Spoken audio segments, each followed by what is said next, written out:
سلام علیکم و رحمت الله و برکاته. الحمدلله که موقتی حضرت جان در نزد روضه پیامبر صلی الله علیه و سلم قرار داریم. از حضرت جان خواهش میکنیم که در حق تمامی برادران دعا کنه، یگان چیزی گفتنی داشته باشد.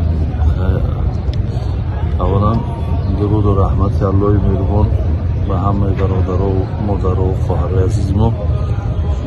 بیشتر اول دعا میکنیم که خدای مهربان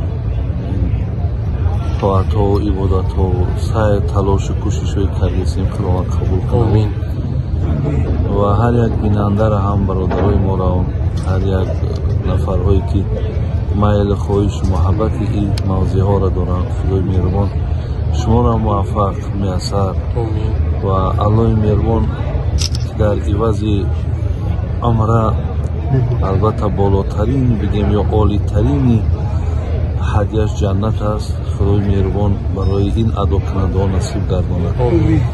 ربنا فاغفر لنا ذنوبنا و کفر عنا سیئاتنا و توفنا مع الابرار. آمین یا رب العالمین. سلامت باشید.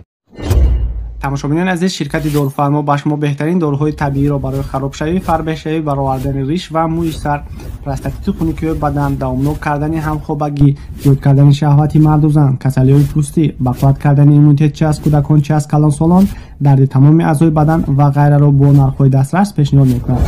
ما را در اینستاگرام، یوتیوب و تلگرام با نام داروفرما می‌توانید که یابید و درباره هر یک داروی نوبر شده داروهایمان را تماشا کرده معلومات پورا گیرید. برای فرمایش خوبترش در واتساپ و تلگرام رقم +7 901 281 1010 مراجعه کنید. برداررسانی طریق پشت بعد تمام شهرهای روسیه.